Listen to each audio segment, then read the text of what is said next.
Somewhere in the paupers section of this Calexico graveyard on the California-Mexico border lies the unmarked grave of Francisco Llorente, a hymn writer and founder of the Latino Apostolic Movement in the United States and Mexico, who died in poverty in 1928.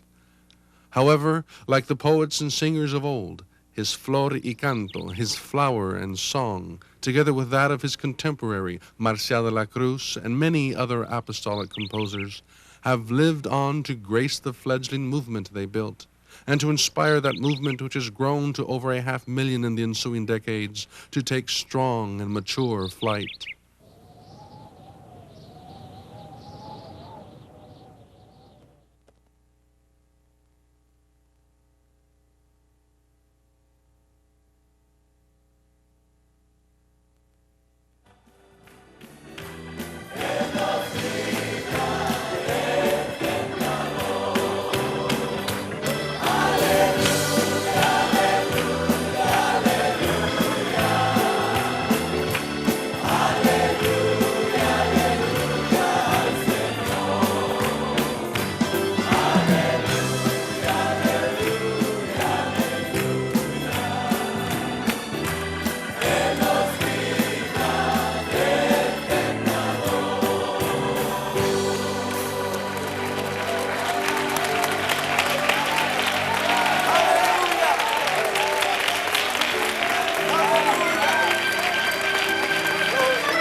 Él sabía tocar la guitarra y era compositor de himnos y todas las palabras de los himnos dependían de la palabra de Dios. Nuestro hermano Marcial de la Cruz compuso muchos himnos, pero el Señor quiso recogerlo cuando él tenía escasamente 50 años y, tendido en artículo de muerte, levantó su lápiz para escribir por última vez. No le alcanzó a terminar el himno. Su hija Beatriz, ella le terminó la última estrofa al himno: Aleluya al Señor. Nuestro canto, our pilgrim song. Yesterday we uprooted ourselves, leaving land and kindred behind, sometimes fleeing revolutionary turmoil or merely seeking a better life. And we traveled, caminando, to el norte, in search of a city whose builder and maker is God. And we sang a song about los caminos de Dios, a road that oft times felt solo y triste. Por el camino solo y triste yo te seguiré, Jesús. Nuestro canto, our salvation song. Yesterday we gathered on the banks of the Red Sea, the River Jordan, and El Rio Bravo to cross over and witness and proclaim Jehovah's deliverance, and we sang a baptismal pledge: seguiré a mi Jesús. Para el perdón de tus pecados, y el Señor te dé el don del Espíritu Santo, en el nombre de Jesús. Soy bautizado como manda el Salvador, qué grande gozo siento yo en mi corazón, ya mis pecados los borró mi Salvador, quiero llegar puro y limpio a su mansión. Nuestro canto, our fiesta song. Yesterday, we paused on the long and sometimes melancholy road to take our joyful rest, to drink from the fuente de misericordia, to break bread and share tortillas with fellow pilgrims at convention time. And like the disciples on the road to Emmaus, we felt our hearts burn within us as we recognized el divino compañero del camino, whom we asked to walk cerca de ti. Cerca de ti yo quiero vivir más de tu amor. Yo quiero sentir. Nuestro canto, our unity song. Yesterday, we crossed borderlines, fronteras of geography, nation, race, color, and language to join right hands of fellowship and embrace each other with hearty abrazos. And we sang a uniting song about being un cuerpo en Cristo. Nos comprometimos a predicar la misma doctrina todo el tiempo. Y así lo hicimos. Nuestro canto, our redemption song. Yesterday, while still traveling, we lifted our heads to the eastern sky and viewed the landscape around us to discern signs of His coming. And we sang reassuringly to each other, Él volverá, and ya pronto se llega el día.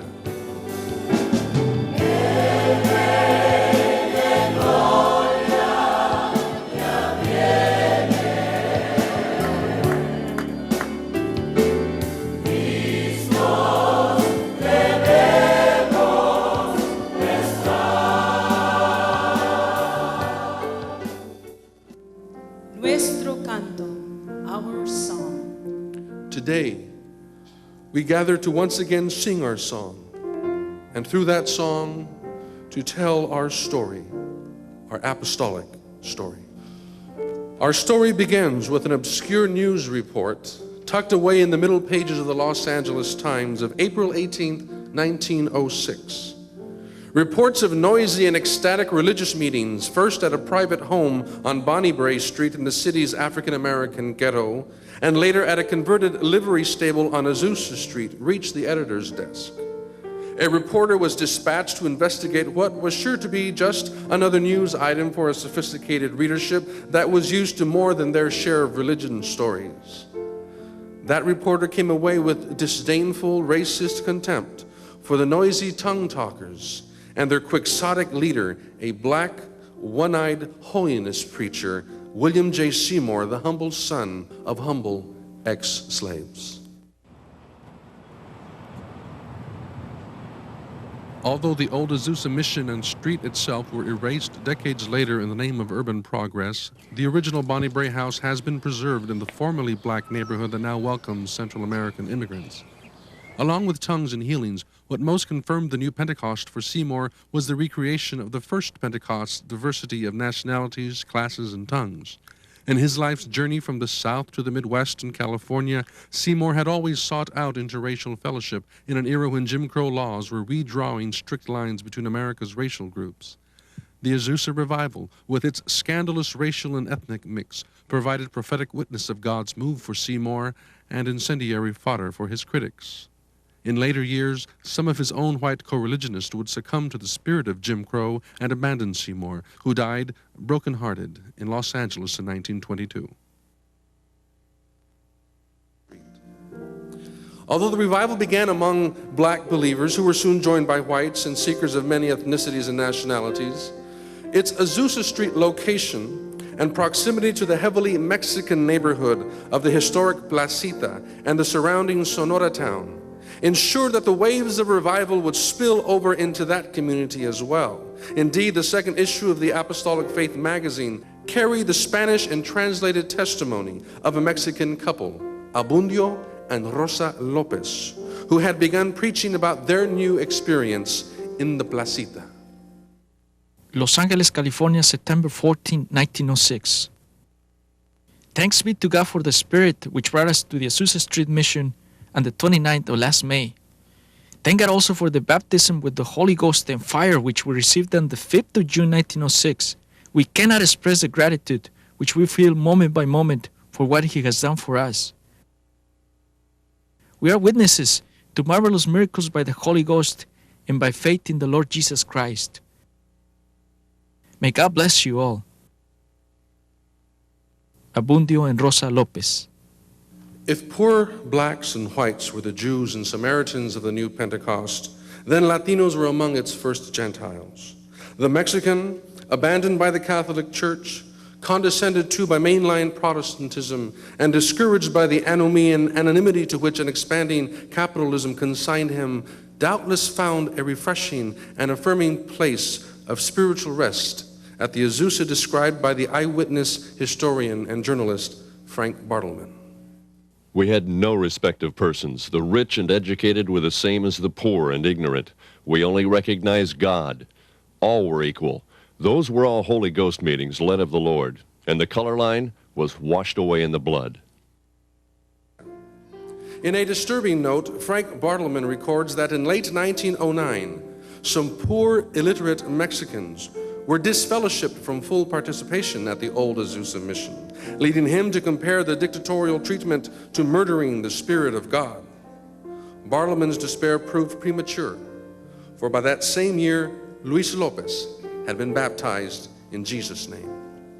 Another early minister, Juan Navarro, took his ministry to San Diego, where in 1912 he baptized a young, promising immigrant from Acapulco, Francisco Llorente, who was to spearhead the growth of a oneness Pentecostal movement among Mexicans and Mexican Americans. Cuando llega el hermano Juan Navarro a San Diego, cristaliza todo aquello que estaba sucediendo del año 1906 al año 1912. Cuando el avivamiento de la calle Azusa, Dios comenzó a revelar la unicidad de Dios, el bautismo en el nombre de Jesucristo. El evangelio es recibido por un joven por nombre Francisco Llorente, y él es bautizado en el año 1912. Nuestro primer himnólogo, quien nos dio el himno Jesús me habló. Pero 2 años después fue bautizado el hermano Marcial de la Cruz en el año 1914. Él llegó a ser un gran himnólogo en nuestra iglesia, un gran evangelista. Y el primer himno que él nos dio fue ese himno que dice: ven a la luz.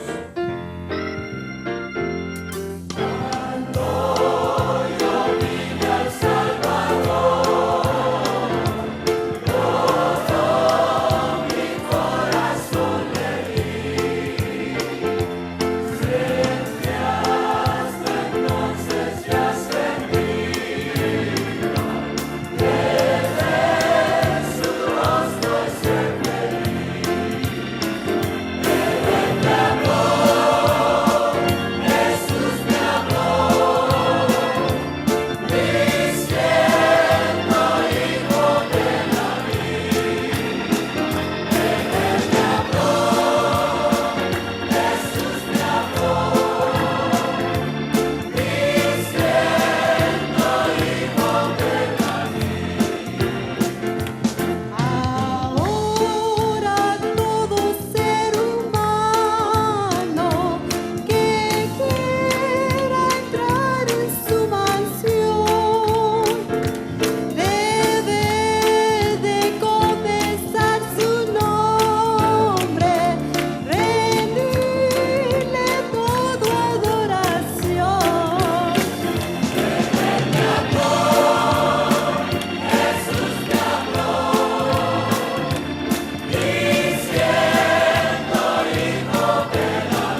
One of de la Cruz's first converts, while working as a farm worker in the Imperial Valley in early 1916, was a young immigrant who had fled from the revolutionary upheaval in Durango, Antonio Castañeda Nava, who received his calling and ordination to the ministry in 1918. Accompanied by a young convert from Zacatecas, Ramon Ocampo, Nava left Riverside in late 1919 to evangelize in Yuma, Arizona, where his sister lived. Her miraculous healing from cancer brought several families from the Mexican Methodist and Baptist churches into the apostolic fold in early 1920. Nava and Ocampo left Yuma in May of 1920 to establish a church in Calexico on the U.S.-Mexico border. Again, the first recruits were members of the Mexican Methodist Church. From this base, the evangelists planted 2 churches in 1921 on the Mexican side of the border in Mexicali and Colonia Zaragoza.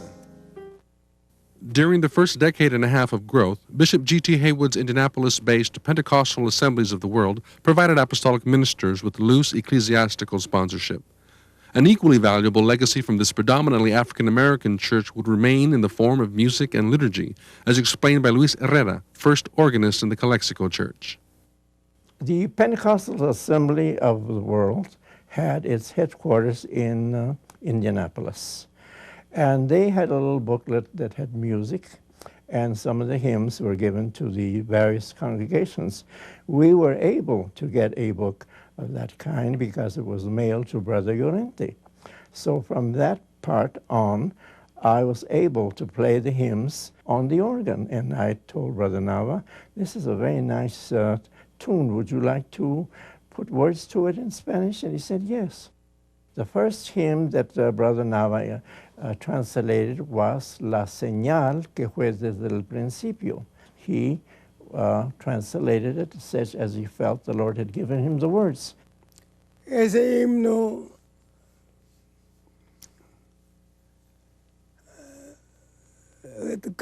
casi era de acuerdo con una experiencia que yo había tenido en el Valle Imperial con unos ministros evangélicos, mexicanos también, un bautista y un metodista. Yo había tenido una experiencia con ellos porque yo les enseñaba que tenían que ser bautizados en el nombre de Jesucristo. ¿Y por qué es indispensable hacerse? Porque así está escrito. El que creyere y fuera bautizado será salvo. La señal que fue desde el principio, dada a la humanidad,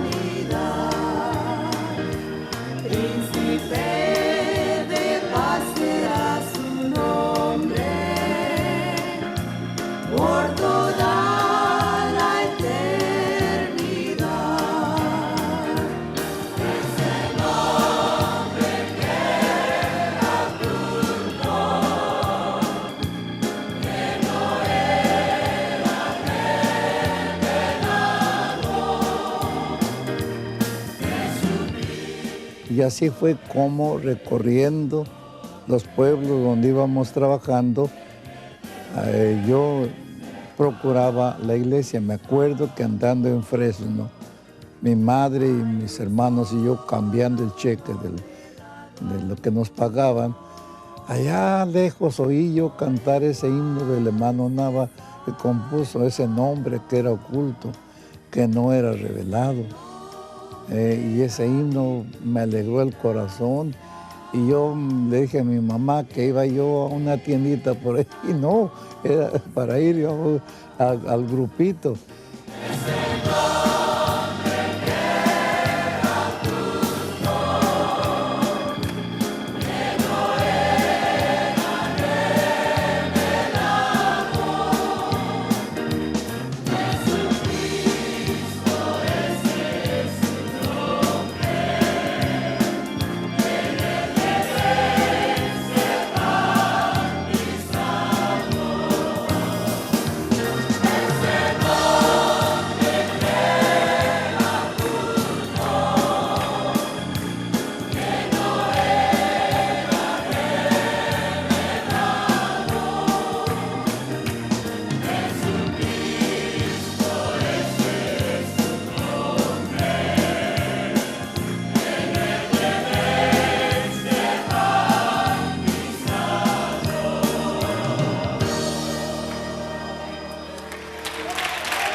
By the year 1919, the small band of apostolic preachers had established congregations in Watts, Oxnard, El Rio, Los Angeles, San Francisco, San Diego, Otay, San Bernardino, Colton, and Riverside, with preaching points in several other Mexican-American communities.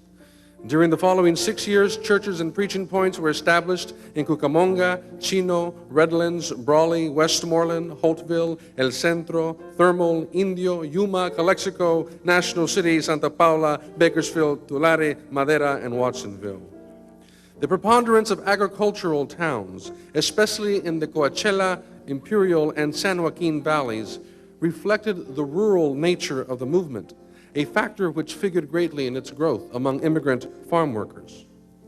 By 1925, the year of the first convention of the Iglesia de la Fe Apostólica Pentecostés in San Bernardino, Phoenix, Arizona, and the New Mexico mining towns of Lordsburg, Santa Rita, Hurley, Hatch, Demon, and Las Cruces had been added to the roster. The 1925 convention formalized the de facto leadership of Francisco Llorente, electing him Pastor General, and Antonio Nava II in command, Anciano Ejecutivo. Bernardo Hernandez, the convention secretary, dutifully records in his minutes of that first historic convention that the first ministers' meetings were opened with the hymns, Ama el pastor sus ovejas, Más cerca, oh Dios, de ti, and Jesús yo he prometido. He goes on to list at least 16 of the hymns sung by the conventioneers and takes care to mention the closing one, En las nubes, Él vendrá. A second convention in Indio in 1926 saw the welcome and enthusiastic participation of ministers from the New Mexico and Baja California churches. A third convention during Christmas of 1927 served to further cement the ties with the Baja California churches. With the continued strong revival in Calexico and Mexicali, the convention was held in the new sanctuary in Colonia, Zaragoza, and apostolic believers from the United States gladly crossed over to see what God had wrought on, for them still familiar, Mexican soil. Uno de los primeros pastores de nuestra asamblea fue nuestro hermano Epifanio Cota, quien logró trabajar cuando menos en 35 obras que él ayudó para que se levantaran. Y él comenzó una práctica que se hizo muy común en nuestra iglesia de traducir himnología. Y él nos dejó ese himno, Día Alegre.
Cuando esté con Cristo allá en la gloria, cantaremos en un coro celestial, gozaremos de una vida eterna cuando estemos allá con Él.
Among the Mexican believers gathered in house churches in the wake of the Azusa revival was a woman from Villa Aldama, Chihuahua, Romana Carvajal de Valenzuela, who together with her husband had fled Mexico's early revolutionary tumult. Upon her conversion, Valenzuela decided to brave the vicissitudes of the raging Mexican Revolution and returned by railroad to Chihuahua in late 1914. The first recorded Holy Spirit baptisms on Mexican soil occurred among 12 of her family members in November of the very year that Pancho Villa was storming Torreon. After securing pastoral care for the young flock, laying a doctrinal foundation, and initiating her nephew's ministerial career, Mexico's matriarch returned to Los Angeles. The fruit of her labor, the Iglesia Cristiana Espiritual, which later evolved into the Iglesia Apostólica in Mexico, grew from these origins and spread to Durango, Coahuila, Nuevo León, Tampico, and other northern states, and from there to the Texas Valley. Although reaffirmed at the 1927 convention as vice president, Antonio Nava decided early in 1928 to return to his homeland, to witness to his family and ailing parents. While there, he made contact with the emerging leader of the Apostolic Church in Mexico, Felipe Rivas, in Torreon, Coahuila, and with other believers in Monterrey, Tampico, and other cities. As these fishers of men joined the current of human migration back and forth across the border, they reeled a plentiful catch into their salvation vessels, earning the ire of official Catholicism and the derisive scorn of Mexican and Mexican-American Catholics, for whom the expression Alleluia, heard emanating from the noisy templos and houses where the Pentecostals worship, became a common epithet to hurl at this particularly troublesome brand of evangelicos. Apparently, the apostolics were too successful. Mexican anthropologist Manuel Gamio elicited the following intriguing observations from a respondent in his landmark 1926 study on Mexican immigrants. I have noticed that the majority of our countrymen are allowing themselves to be guided by the Protestantes, by any religious sect. One of the groups which has made the greatest headway is that of the so-called Apostolicos, which the Mexicans call the Alleluyas. They are the ones that exploit the Mexicanos the most. For the Mexicans think that these preachers have special faculties and that they will be healed by means of prayer. One such gullible immigrant was Jose A. Ortega, who together with his mother and siblings passed through El Paso in 1923 en route from Mexico City to Arizona and California. One evening in El Paso, the young 18-year-old youth decided to go exploring the streets of the new city and country. A gathering knot of young people caught his attention, and he wandered over to see what wares they might be selling. Instead, the youth group from the Salvation Army began singing an invitation to the wanderer, Pecador, ven al dulce Jesús y feliz para siempre serás. El segundo lugar donde yo escuché el himno fue en un templo armenio que está cerca de Wood Lake, ¿verdad? Andando ya en los campos aquí en California, ¿verdad? Yo me di una escapadita de mis hermanos y mi madre, a escapaditas, porque mi madre, yo no quería que se diera cuenta que yo empezaba a leer la Biblia, ¿verdad? Y allí oí cantar en el idioma de ellos y me impresionó también porque el aire de esas canciones me recordó el primer himno que escuché y desde afuera estuve escuchando. Y me empecé a llorar otra vez. Dije, esta música es muy bonita, me ha tocado el corazón. Los caminos de Dios son verdad. Un gran deleite es por ellos andar.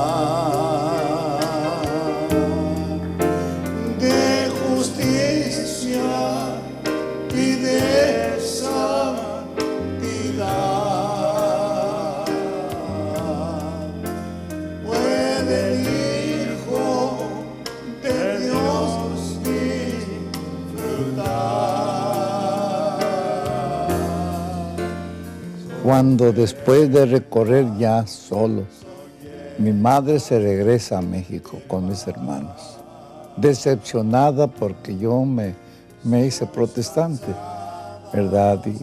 Y casi quedé marginado de la familia. Y en el 27, que yo me congregaba en Brole, una tarde que yo llegué del trabajo, después de bañarme, me senté a leer la Biblia. Y estando yo leyéndola, vino a mis oídos una voz que me hizo que se me erizara mi piel, y era la voz maligna. Y esa voz me decía: qué tonto fuiste en haberte convertido tan joven sin conocer las alegrías del mundo. Y entre más me hablaba esa voz, más miedo me llegaba.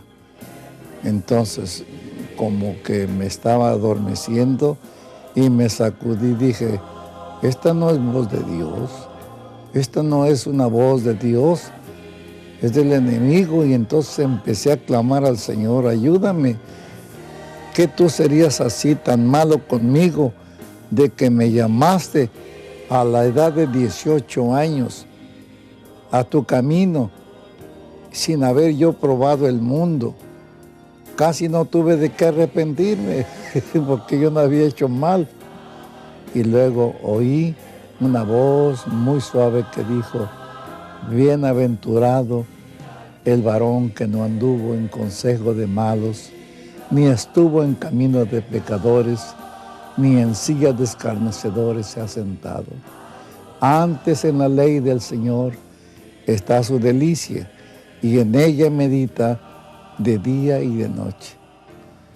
Se desvaneció aquella sombra que me había cobijado por un momento, sí, me entró un gozo grande y empecé a glorificar a Dios. Entonces vino una meditación y las primeras palabras que me vinieron: los caminos de Dios son verdad. Se me vino la poesía, la letra, pues, y la apunté. Y tras la letra, que la revisé, sus 3 estrofas que tiene y el coro, me vino la melodía. Hay caminos que causan dolor, sí que el hombre frecuenta el mal, pero Cristo, el buen Salvador, si hoy te llama, ven a descansar. Cuán dichoso, feliz es el ser cuando aceptan gozoso al Señor y abandona el mundano placer y acepta de Cristo el amor. Oh Jesús.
Tied inextricably to the fortunes of their socioeconomic class, Apostolic Mexicanos and Chicanos were not immune to the wider societal forces at play, impacting life in the colonias.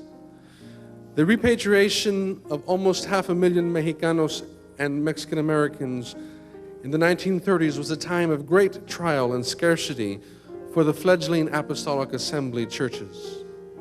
As many of the faithful were uprooted into the stream of humanity moving southward, as politicians scapegoated them for the Depression. The harsh economic and social environment caused the church leadership to cancel plans for annual conventions in 1931 and 32.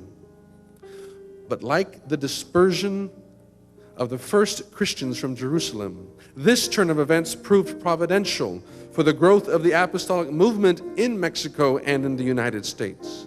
Returning immigrants, fathoming la voluntad de Dios in their grim circumstances, saw instead ripened harvest fields in Mexico and immediately set about reinforcing existing churches and raising up new ones in their homeland. The Iglesia Apostolica in Mexico reaped the benefits of an infusion of talented evangelists and preachers who had been converted and trained in the Apostolic Assembly churches. Economic scarcity on both sides of the border impacted other areas of church life. Emeterio Reta, composer of the widely traveled hymn Hasta el fin lucharé, whose family dates from the movement's early days in Nuevo León, recalls the challenges faced by musicians in those days. Cuando ya en la iglesia ya comenzó a haber más hermanos músicos, pues entonces exclusivamente la música en la iglesia pues fue algo que vino a levantar el ánimo. Inclusive, antes de que hubiera instrumentos, por la deficiencia tal vez, a veces comenzábamos un himno, pero a veces lo comenzábamos de una forma tan aguda que nos teníamos que parar. A veces lo comenzábamos en una forma con un tono de bajo profundo que nos teníamos que parar porque ya no nos alcanzaba la voz. Pero cuando ya hubo instrumentos, y que hermanos conocían más o menos la técnica, aunque fuera en lo esencial, que afinaban su instrumento, pues con los instrumentos que tienen, vamos a decir, escala universal. Oye, pues entonces ya nos comenzamos a entonar.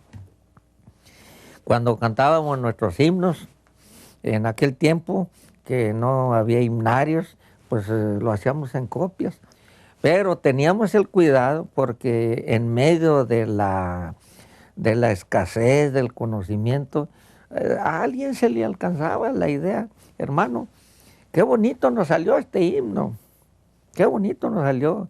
Anote usted el tono en que lo cantamos. Y en esa forma no leían los hermanos músicos, no leían música, pero se fijaban, tenían el cuidado de recoger las hojas, ponerlas en un lugar allí. Y cuando ya se volvía otra vez a cantar aquel himno, pues ya nomás se miraba, a ver, hermano, fíjate ahí, a ver si está en do, si está en la, o si está, a ver en qué tono está. Y en esa forma, poco a poco, pues ya nos fuimos organizando mejor. Pero primero, hermano, pues era, vamos a decir, un desorden en el aspecto musical. A mí me solicitaron el permiso unos hermanos menonitas de aquí del Canadá para insertar en un himnario que ellos están haciendo. Y los hermanos llevaron el himno. Yo no sé dónde lo aprenderían, pero casi lo cantan igual, tal y como está en el original. Al Señor yo le quiero servir, porque sé que Él me puede salvar, pues promete llevarme a beber, donde siempre le pueda mirar. He peleado la batalla, Señor, le diré mi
With Antonio Nava's unswerving support and close compañerismo, and with Jose Ortega as his loyal lieutenant, Felipe Rivas consolidated his leadership of the church in Mexico and cemented ties with the Apostolic Assembly in the United States.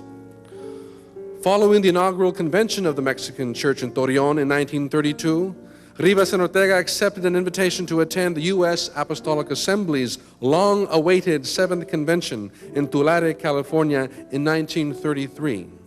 And they made the arduous journey overland through El Paso, gradually picking up fellow apostolic believers in Texas, Nuevo Mexico, and Arizona as they peregrinated and journeyed along in a trek that has gone down in apostolic lore for its sheer audacity and faith. At several points, when either the old Forcito broke down or there was no money for gas, the band of pilgrims would start to sing and hold services in the towns they passed through. In the end, God supplied the cash flow through love offerings that grateful strangers placed at the hermanos' feet.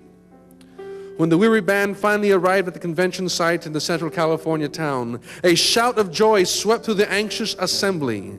Ministers fell on each other's necks weeping. The choirs paused in their rehearsals to praise God, and in the makeshift canvas-covered cocina, the Dorcas spoke in tongues and lifted flour-powdered hands in joyful thanksgiving for a safe arrival.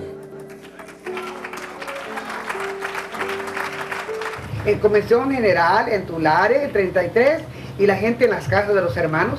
Mirar a los hermanos con mirar ángeles.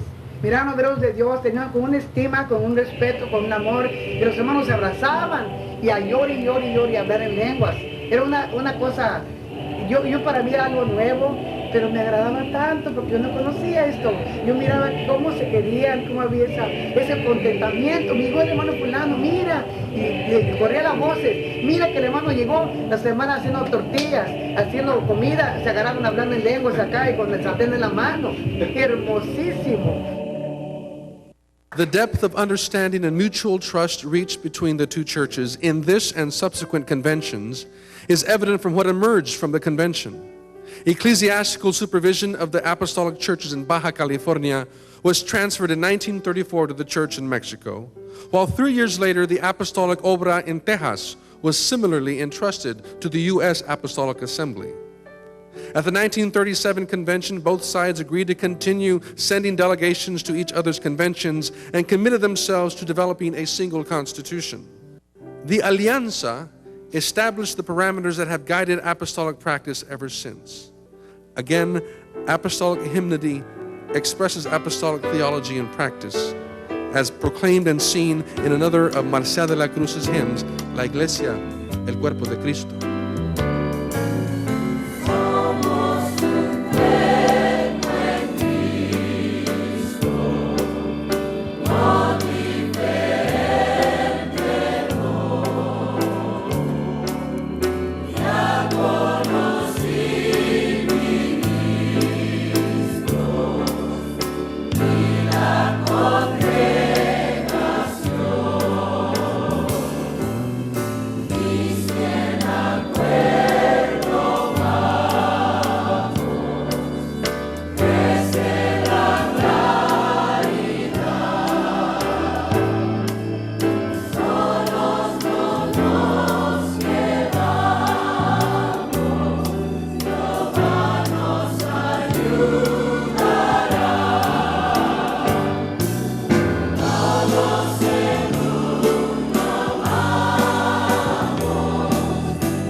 Por supuesto que él tenía ese don de profecía. Era como profeta para componer los himnos. Mire, mi padre, cuando Dios le enseñaba lo que él iba a hacer, él ayunaba. Y Dios le dio muchos cantos que es trabajoso dar tanta numeración porque pasan de los 70 himnos.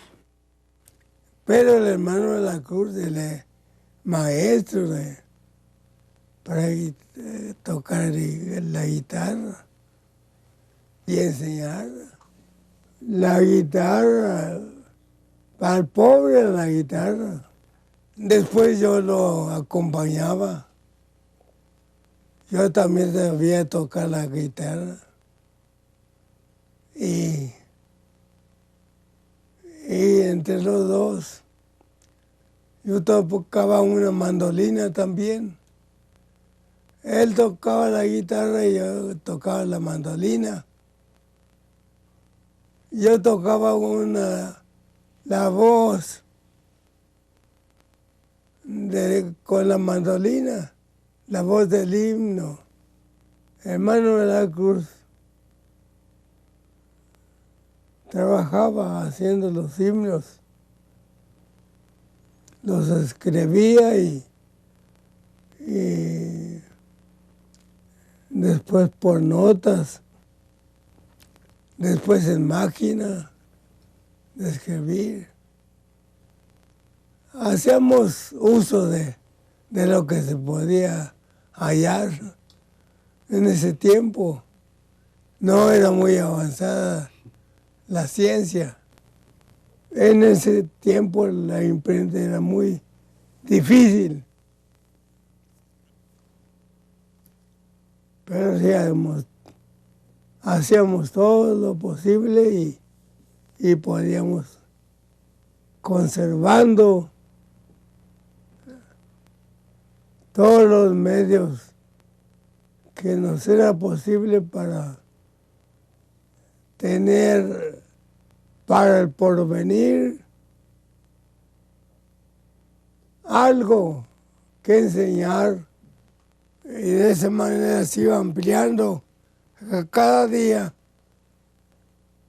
él daba a saber los himnos que le iba dando el Señor. En el 34, al principio del 34, Dios le dio ese himno, en esta vida esperamos la victoria, que fue el último que él cantó cuando pues ya nomás hablaba, que ya su voz ya no le alcanzaba.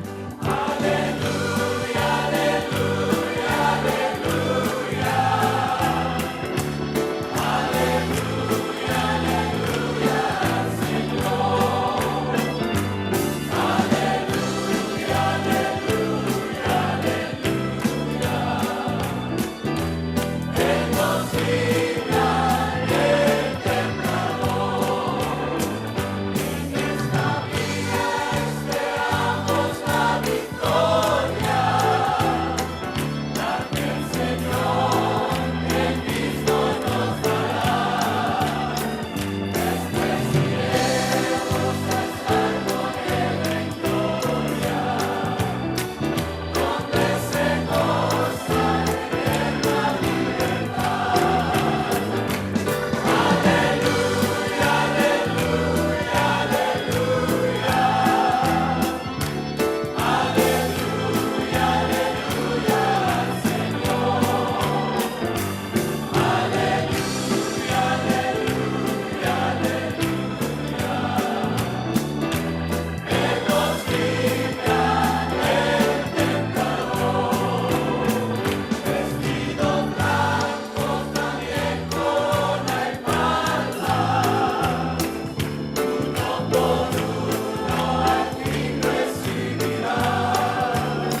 The United States did not welcome Mexican immigration again until the manpower demands of World War II precipitated a labor shortage in the country's agricultural industry.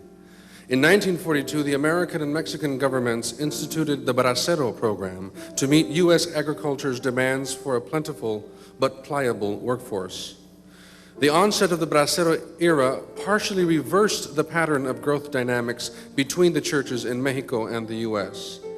As the migratory stream shifted northward again, Mexican apostolics joined their countrymen in search of better economic opportunities. But the church in Mexico did not suffer a corresponding loss in membership. To the contrary, as newly converted braceros returned home from their stints in the United States, they invigorated congregations in Mexico with their proselytizing zeal, often bringing their entire families into the new faith. Other non-bracero immigrants returned to Mexico during this time. One longtime Los Angeles resident, Paula Bonilla de Orozco, left the Alpines Church near downtown Los Angeles in late 1941, 5 years after her conversion, to take the gospel to her family in Jalisco. The tireless evangelist opened 15 campos de predicación, preaching points around Guadalajara, and established a circuit of 5 to 6 ministers whom she supported through donations from her 4 sons' trucking business in Los Angeles. Hermana Orozco would arrive unannounced in a town or village, young preacher or deacon in tow behind her, would seek entry into a home, and after sizing up the suitability of the new quarters, would tell the startled housewife, "Este hombre es ministro de Dios, usted le proveerá esa cama y comida, y él les predicará la palabra de Dios, y yo me encargo de los gastos." In addition to being pioneering evangelists, women were also prolific songwriters, especially in the movement's second, third, and fourth decades. Beginning with Elvira Herrera's translation of Telephone to Glory, Es la Oración, and Inés Garcia's composition of No se turbe vuestro corazón, many young authors like Socorro Rojo, composer of Senda de Hinojos and La Vid Verdadera, Refugio Varela, composer of Que cuenta le iremos a dar, Maria Batalla, Juana Gagiola, Raquel Rodriguez, Nelly Arvizu, Lita Alvarez, and Adela Martinez added to the growing corpus of apostolic hymnody. As braceros and other immigrants accepted invitations to apostolic campfire services in churches, women proved particularly adept at converting their fellow pilgrims and compatriots. Nelly Rangel, a prominent leader, penned the compelling hymn Responsable. In the prior decade of the 1930s, a hymn of anonymous authorship, Seguiré a mi Jesús, emerged out of Sinaloa and captured the imagination of apostolics on both sides of the border, who quickly adopted it as the classic baptismal anthem.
In the case of apostolic individuals and other braceros who arrived already converted from Mexico, one's workforce and immigration status could easily slip into one of illegality with the termination of the original bracero contract. In 1947, a newly emboldened Border Patrol began to clamp down on undocumented aliens in response to domestic political pressure over an oversupply of Mexican labor. In 1952, Congress outlawed the willful or knowing concealment, harboring, shielding from detection, transporting, or encouragement of aliens to illegally enter the United States. The harshest crackdown took place in 1954. As part of the notorious Operation Wetback, agents of federal, state, county, and municipal authorities were all mobilized to assist the Border Patrol in repelling a Mexican invasion. As deportation pressures mounted in the period leading up to Operation Wetback, the churches again provided anonymity and protection from the heavy hand of officialdom. During a period of frequent immigration raids, one pastor in Los Angeles, who had baptized hundreds of immigrants, reassured anxious, undocumented hermanos in his congregation, "Esta no es oficina de inmigración, hermanos, es casa de Dios y puerta del cielo."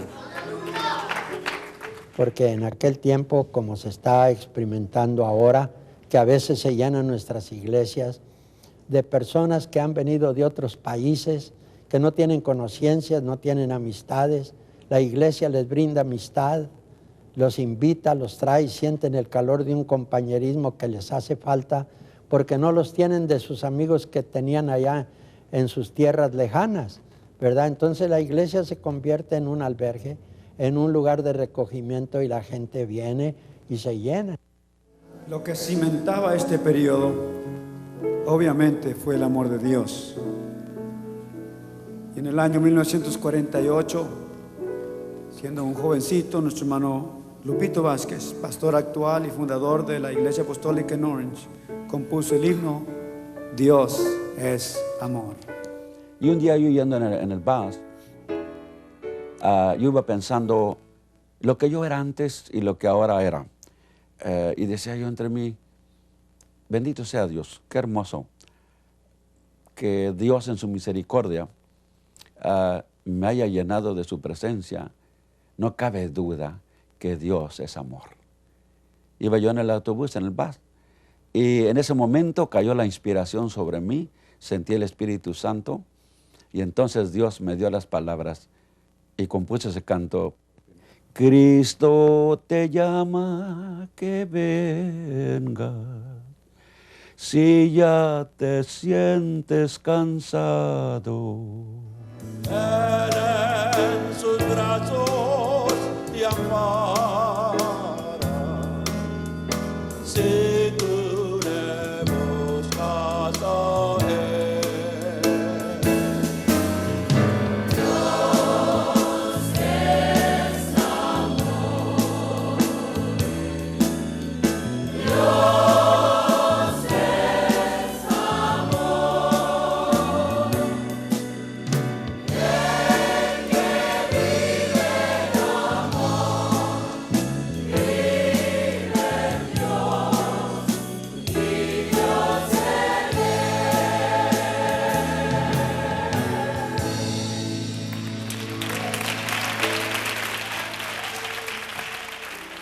Although they had acquitted themselves heroically on the beaches of Normandy, the fields of Belgium, and the jungles of the Philippines, many Latino veterans returned home to discover that they still could not get buried in segregated municipal cemeteries.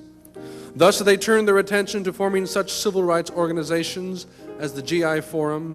This time period also produced a strong and vigorous generation of young bilingual leadership for the church.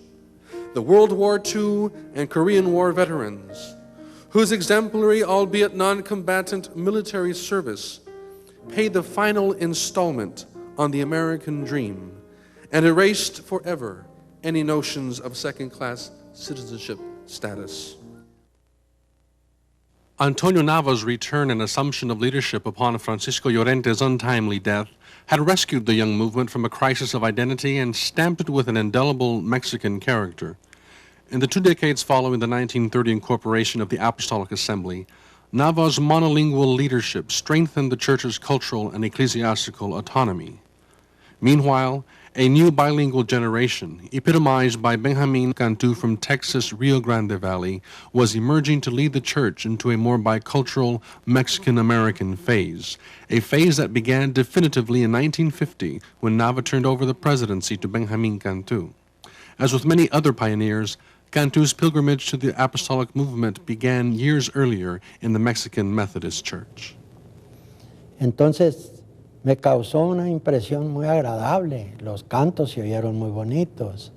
Yo no los sabía, ni los había oído antes. Y les pregunté a los demás niños compañeros que eran vecinos que vivían cerca de la iglesia, que qué era eso, qué lugar era ese donde estaban cantando. Me dijeron, es una iglesia protestante, tú no debes de ir allí, es una cosa horrible. Si tú vas allí, mira, de repente sale un chivo corriendo allí y espanta a los niños, a la gente. Así nos han dicho a nosotros y por eso te decimos a ti, es mejor que no vayas a ir allí.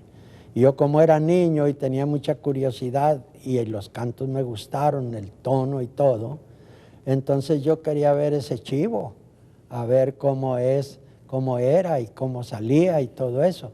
Ellos corrieron en sus caballitos de palo que traían una varita de caballito. Y se fueron corriendo para otro extremo y yo me fui para la iglesia. Cuando yo escuché a los hermanos cantar, pensé los iré a criticar. A la puerta iré, mas no entraré, mucho menos iré a aceptar. Pero algo extraño sentí en mí, pero algo extraño sentí. La traducción de la salvación es real. Empero algo extraño sentí en mí, como dice el coro. Es que yo oí cantar a una hermana americana el himno en inglés. Impresionó mucho a la gente que estaba oyendo porque ella vino a nuestro servicio de la iglesia en Mission. Y me levanté de la banca y me fui por el pasillo y a mediación de la distancia de la banca al altar, el Espíritu Santo cayó sobre mí, pero poderosamente. Sentía como una corriente fuerte que se venía desde el cielo y me dominó y ya me empecé a retorcer y hacer contorsiones y cerrar los ojos y no hallaba si seguir para adelante o devolverme a la banca otra vez y me venían momentos de pena o de angustia y luego del gozo que estaba sintiendo me dominaba y dije, me paso adelante.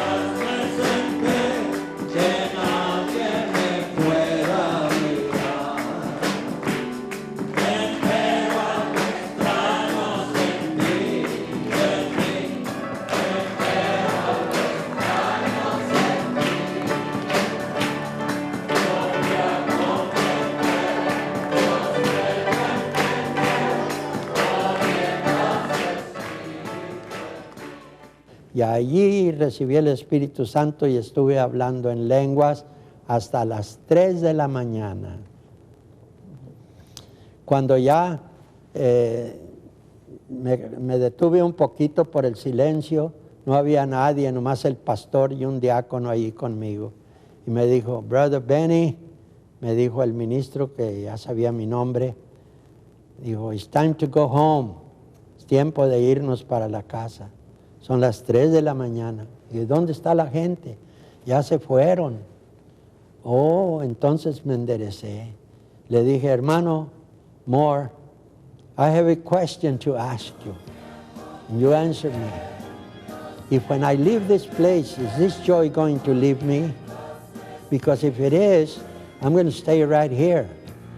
Cuando fui al altar a que oraran por mí, ya no me quería levantar. El ángel llevó y con mi alma luchó. Jesús me vino a bautizar. Pero algo extraño sentí en mí. Pero algo extraño sentí.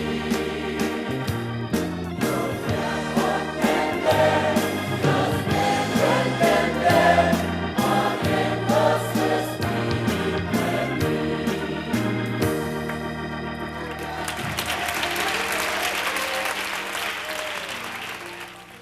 Although the Apostolic Assembly had begun together with the church in Mexico and with the newly formed United Pentecostal Church, missionary expansion into Central and South America in the late 1940s, the decade that followed saw a concerted effort to spread the gospel throughout other countries in the hemisphere. A new missionary burden took hold of the faithful.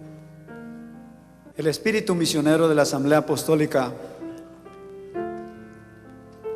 no solamente nació en el corazón de Cristo, sino también nació en el corazón de nuestro hermano Nava. Era su trabajo favorito, evangelizar. Y eso trascendió hacia otros hombres como el hermano Santos Rodríguez. Y él nos dio ese himno que dice: misionero que anuncias.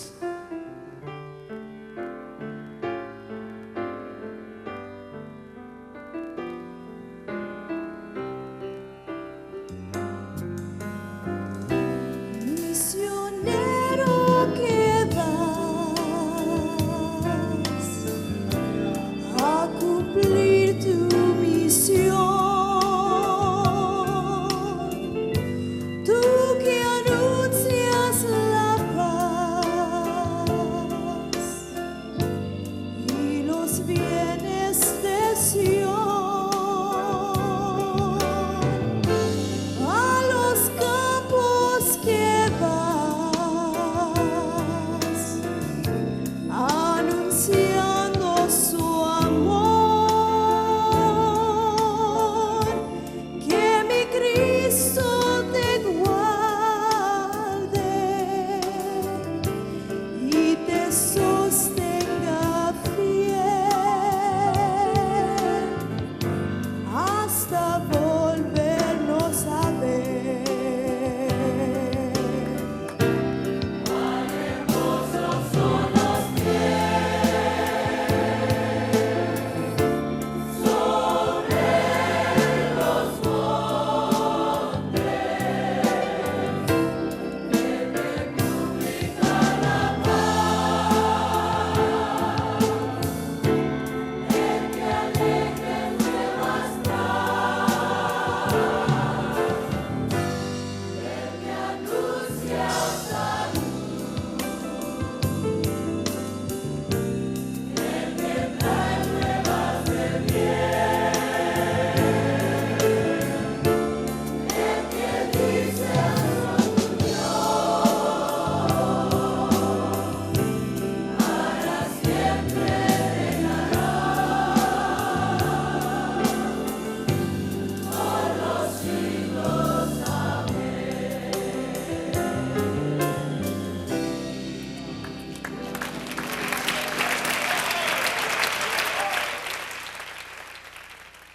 Another songwriter whose heart not only beat with a burden for missions, but who also served faithfully in the field was Lorenzo Salazar, a member of the bilingual post-World War II generation. His hymn, Anuncia mi Evangelio, and his bilingual composition, The World Needs Jesus, El Mundo Necesita a Cristo, continue to stir a missionary passion and calling in the hearts of men and women today. The world needs Jesus, but why should I tell you? You're busy with no time to spare. They're dying without him, who's known by just a few.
This gifted songwriter took up the mantle left by the late Marcel de la Cruz. Indeed, one could rightly divide apostolic hymnody into two periods, with Lencho Salazar's as the mid-benchmark.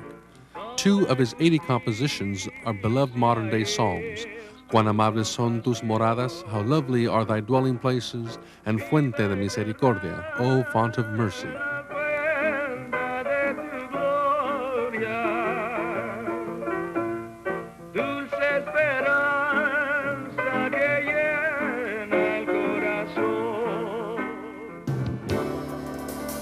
Incontables son las riquezas de su esperanza.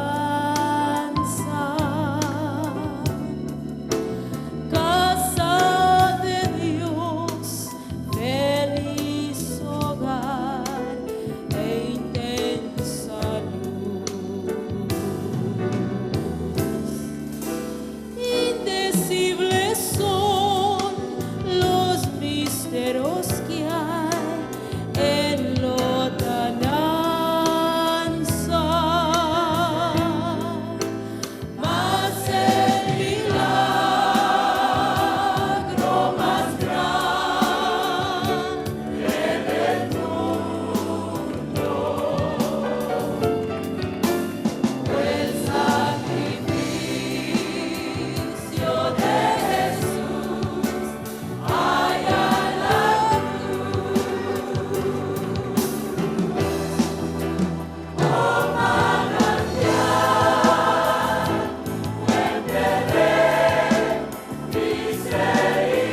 Another songwriter of this time period was Gilbert Diaz, whose compositions were often divinely inspired in mundane, proletarian circumstances, with meat-cutting machinery or Greyhound bus motors providing background rhythm.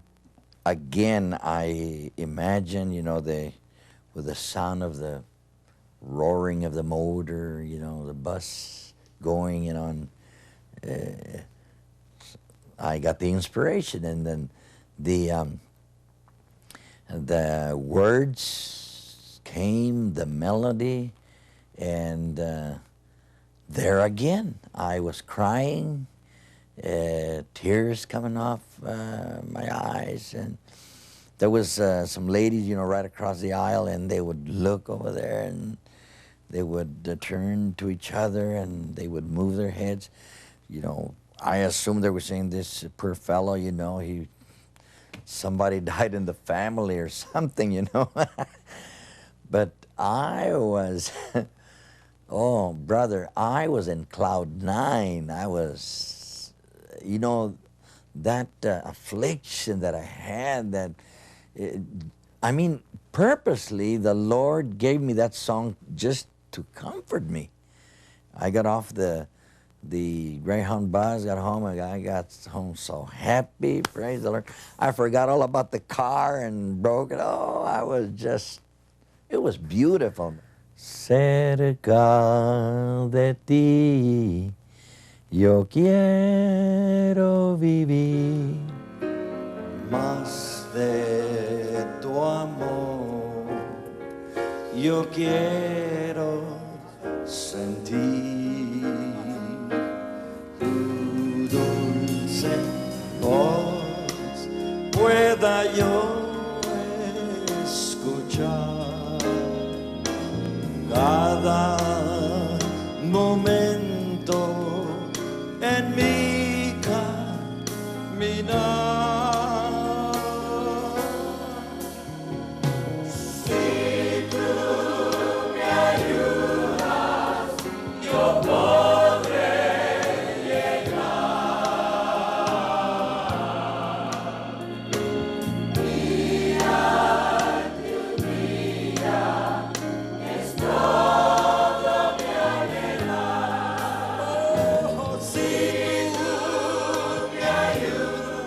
this particular time that I was in a convention in Los Angeles, this sister comes to me and she says, Brother Diaz, are you the author of that song, Cerca de Ti? And I said, yes. Well, let me tell you a little story about that song. It says, my father died recently, and my mother was very in a lot of grief. But before my father died, just before he died, my mother was already in grief. She knew that my father was going to die. So she said,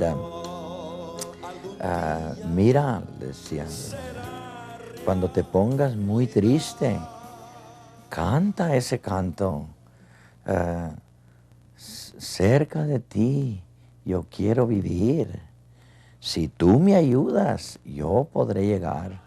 Y si lo cantas, Dios te va a consolar. And brother, that has been the remedy.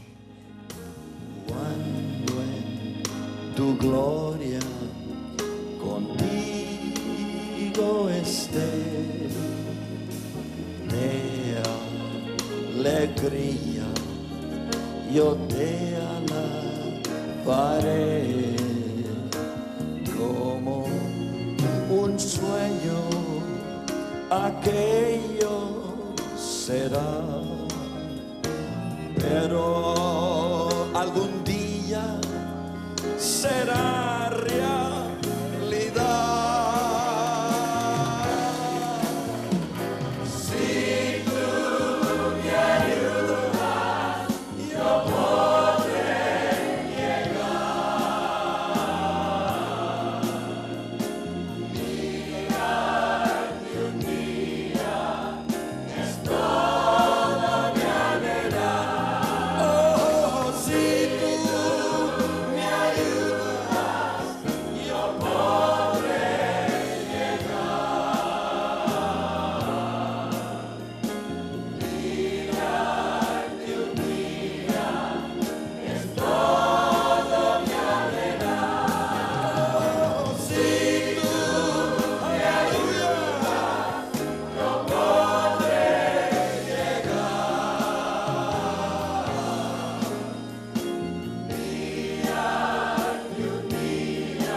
entre los hombres de Dios allá en el Valle de Texas.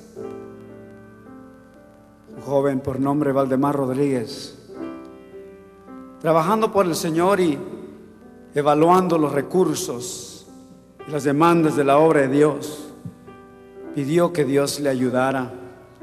Para ese tiempo era obispo supervisor del Distrito Sur de Texas y pastoreaba la iglesia en Edinburgh. Y recuerdo que yendo de un pueblo a otro, de McAllen a Edinburgh, pensando en la obra de Dios, en la necesidad de la extensión, pensé en orar al Padre. Y al ir manejando, vino ese canto, esas palabras. Quiero orar contrito y decirle al Padre lo que necesito. Que toda esta tierra pueda oír contenta la palabra santa de Cristo Jesús. Quiero hablar confiado, decirle a la gente de su muerte cruel, que sufrió pendiente de la cruz aquella, el Cordero fiel. Para mí su muerte es Mi papá fue amante de la música regional, tejana, norteña, y él consiguió a mis hermanos instrumentos para que tocaran. Y aprendieron cuando estaban medianos, de 15, 18 años de edad ellos. Y yo como niño los admiraba y aprendía de ellos. Y me influenció esa música regional norteña que se toca mucho en el Valle del Río Grande y en el norte de la frontera de Tamaulipas, México.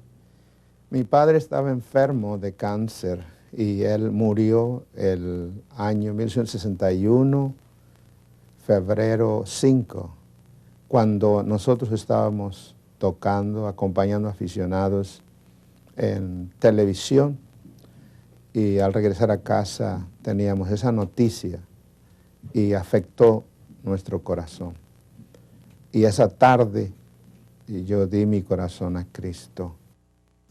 Y así los primeros himnos los cantaba, aunque en esa época también compuse algunos rápidos, pero nunca los he cantado en público. Casi los que se aceptaron fueron Ayúdame Señor, Cuando Cristo me halló, Mundo de falsedad y Quiero orar al Padre.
American society underwent tremendous transformation and upheaval during the subsequent decade of the 60s. especially in terms of music and politics. As the country sank deeper into the mire of the Vietnam conflict, and as political assassinations rocked the nation, the African American community began to assert its demands for justice from the political system that had heretofore excluded them. Ministers such as Martin Luther King sought to guide the civil rights movement in a nonviolent direction, while more strident voices, especially those of student radicals and Black Power extremists, competed to be heard in the national discourse. Finally, all these inspired a similar anger and protest among Mexican American youth, who found a voice in the angry poetry of Corky Gonzalez and a meaning for life in Cesar Chavez's farm worker organizing efforts and in the Chicano student movement. In an interesting note, in his autobiography, Cesar Chavez credits his initial organizing success in Central California to the efforts and help of apostolics in Madera, where the pastor's daughter was the first secretaria. But as never before, the church was challenged to hold fast to the Great Commission as well as to its younger generation. A renewed emphasis on youth, music, choirs, and ministerial education developed, especially with the founding of the National Apostolic Bible College in Hayward, California, under the leadership of Eliasad Rodriguez. Edwin Hawkins' meteoric rise on the music charts in 1968 with the groundbreaking "Oh Happy Day" introduced the exciting sounds of black gospel to the country. But for young apostolics, it was a rediscovery of an old friend and source of inspiration. Choirs began to abound within the assembly. Las Voces Apostólicas in Los Angeles, El Coro del Monte, CBAN in Hayward, Eco Central in the Central California District, the Stockton Children's Choir, the Coro de El, under the direction of brothers Louis and Thomas Ramirez, pioneered musical and evangelistic outreach into the California prison system, making great inroads into the Pinto and gang subculture of the Chicano community.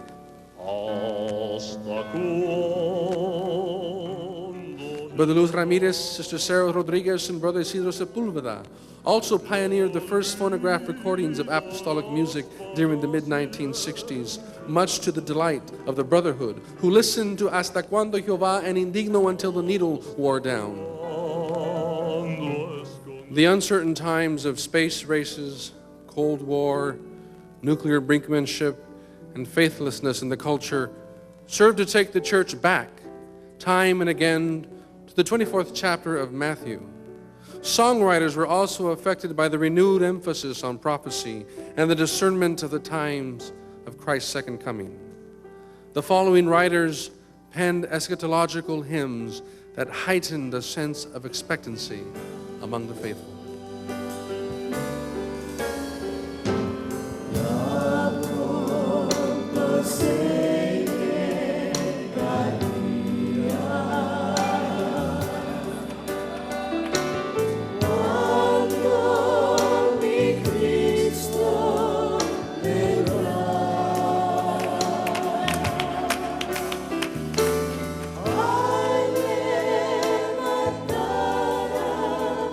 To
Cordero de Dios, nuestro todo será. En su real esplendor, Él nos alumbrará. La gran Jerusalén,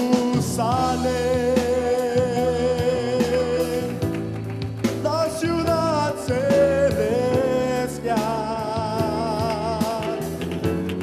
desde el cielo de Dios se verá descender.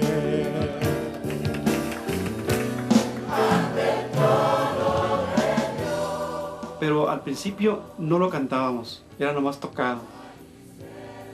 Había dos hermanos que tocaban la trompeta y ellos tocaban la parte musical y nosotros tocábamos el acompañamiento. Pero luego empezamos a oír que el hermano Daniel Covarrubias podía cantar un poquito y entonces dijimos, vamos a usar al hermano Covarrubias para que él sea el solista. Y él lo cantaba solo al principio. Y después comenzamos a hundirnos las voces para ayudarle en armonía. Y parece que eso hizo que se formara un grupo mucho mejor. Cuando se formó el grupo Los Heraldos, el hermano Arnulfo Velázquez, un amigo, muy amigo mío, él me dijo, dice, ¿por qué nunca has pensado en componer un himno? Y le dije yo, pues no sé cómo hacer, no sé qué pudiera hacer para, no sé ni cómo empezarlo, ni cómo terminarlo. Y él es el que me animó a componer himnos. Y cuando entramos nosotros con los instrumentos, pues como usted dijo, causó un impacto, porque ya la gente se estaba acostumbrando a ver ahora sí aparatos con teclados, con amplificadores grandes, con guitarras y baterías, y como usted dice, sí causó realmente un impacto en el pueblo apostólico, que yo pienso que es bueno, porque de ahí comenzó una nueva era en nuestra asamblea.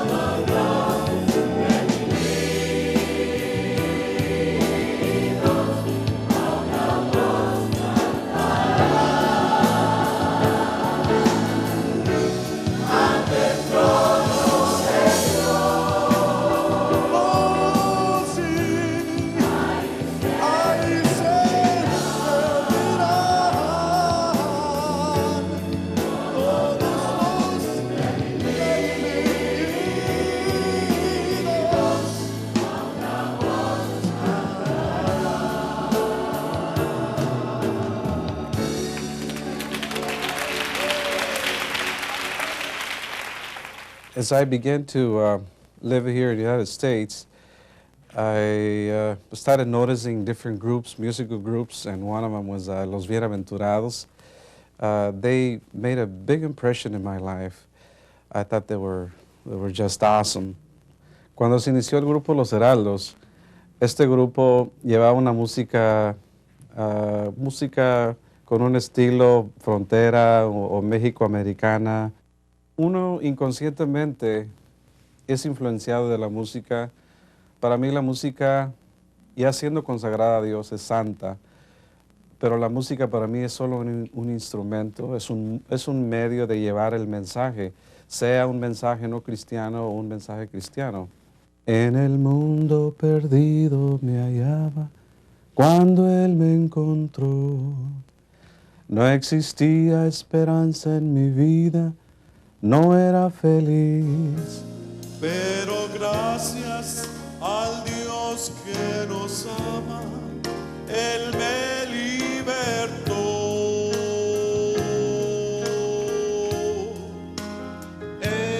Esperanza en mi vida Jesús haya puesto en mi ser.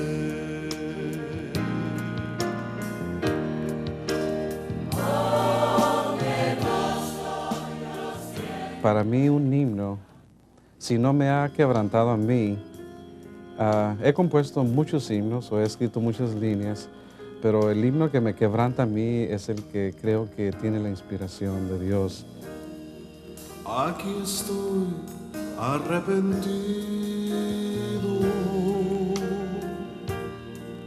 implorando tu perdón. No me dejes, te lo pido, solo escucha mi oración. Otra vez yo ruego al cielo que me des tu bendición. No me eches al olvido, miserable fuera yo.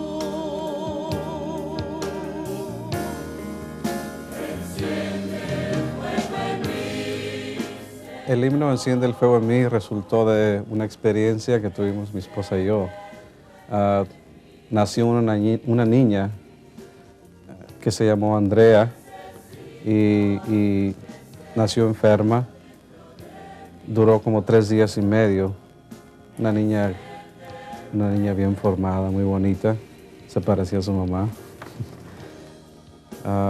Pero el Señor decidió llevársela. Y eso a mí me impactó de una forma grande. Hasta quisiera confesar algo que me sentí yo hasta cierto punto defraudado. Y duré muchos meses, quizá casi 2 años, en recuperarme, sacar ese remordimiento de mí. Y parece que el himno Enciende el fuego en mí salió como un clamor. Fue algo que a veces decía yo, me da pena enseñárselo a los hermanos porque como que me expone a mí, me expone la experiencia que yo tuve, que tuvimos. Pero le doy gracias a Dios que vino a ser una bendición no solamente para nosotros, sino para toda la iglesia.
U.S. Latino society is no longer confined to the barrio and colonia existence. From astronauts to cabinet secretaries to Rhodes Scholars, our young people are no longer bereft of role models. Similarly, the Apostolic Church has matured into adulthood. We have gone from the livery stable of Azusa and the dusty colonia and country church to air-conditioned, carpeted comfort. Apostolic hymnody has expanded to include an even broader spectrum of styles, themes, and rhythms. But yet, our song, nuestro canto, remains the same. It's a pilgrim song. The arreglo or tono may be different today, but we are still telling our story of when Cristo me halló. We are still writing and singing of a divine fuego and luz. We are still marveling at how grande es el amor de Dios. We are still taking in the stranger and embracing our brother and sister with hermano, te amo.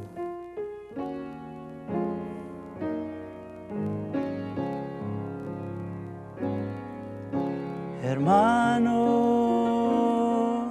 te amo y hoy quiero que me des tu mano. Hermano, te extrañaremos, siempre te tendremos. En 1985, en la ciudad de Tijuana, se le concedió que fuera la sede de, creo fue el segundo encuentro nacional juvenil. El hecho de pensar que jóvenes de diferentes partes de México vendrían a Tijuana a reunirse, a alabar al Señor y a participar de la convivialidad, de la hermandad, de la confraternidad, me llenó de grande alegría, de un gusto que días previos al evento me sentía fuera de sí, como en las nubes. Para mí era una alegría tremenda. Estaba yo en mi casa, en el piano, y se me vino un deseo a mi corazón. Dije, Señor, dame un canto que yo le pueda expresar a mis hermanos, a todos esos jóvenes que van a venir. El Señor me empezó a fluir la unción del Señor en ese momento, y no me tomó, creo, más de 45 minutos para escribir. Yo alabo a Dios porque Él me dio la capacidad de poner ese sentimiento netamente, 100% genuino, ¿no? Y la gente lo puede sentir cada vez que se canta, hermano, te amo. Escuchamos un himnólogo decirnos que Dios es amor. Pero al llegar al final de la historia de la iglesia, un joven, Rubén Mascareño, nos dice que grande es el amor de Dios.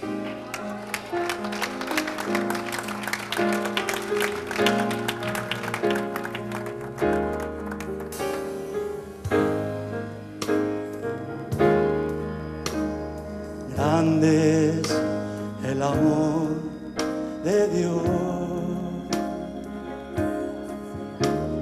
que mi vida Él transformó, y por ese amor de Dios salvo soy, salvo soy.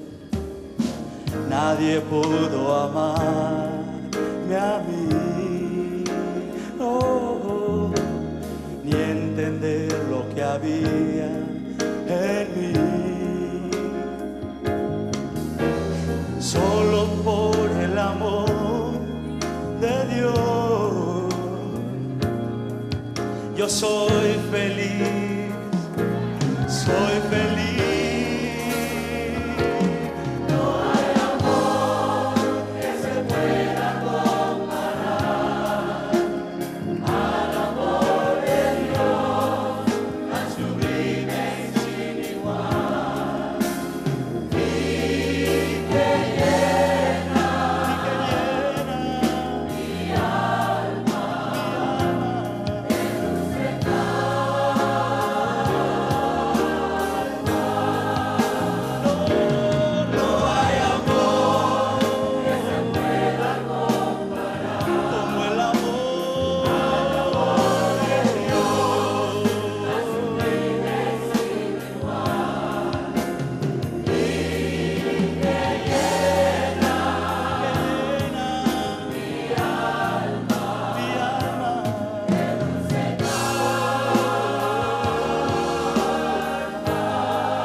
It has been many centuries since the Chichimecas left legendary Atzlan in search of visions of eagles and serpents, and many decades since Abundio and Rosa Lopez journeyed to Azusa to find their Pentecost, and since Romanita Valenzuela journeyed southward to deliver the news of Pentecost to Villa Aldama, Chihuahua, Mexico.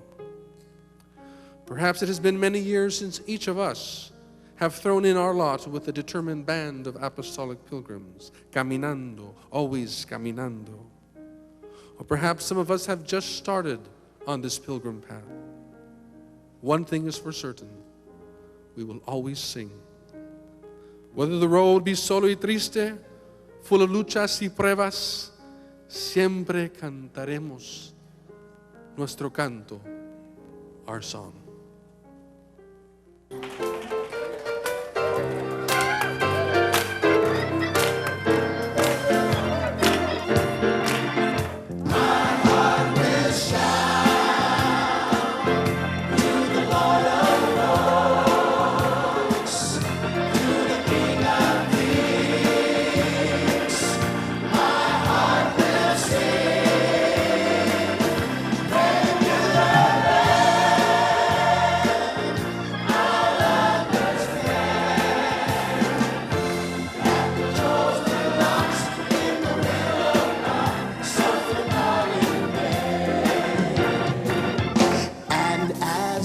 Journey through life, dark clouds and sorrow and strife. Sometimes they hinder my way, jarring my soul with dismay. But this one thing I will say, that not far off is that day when God will surely, I pray, carry my burdens away.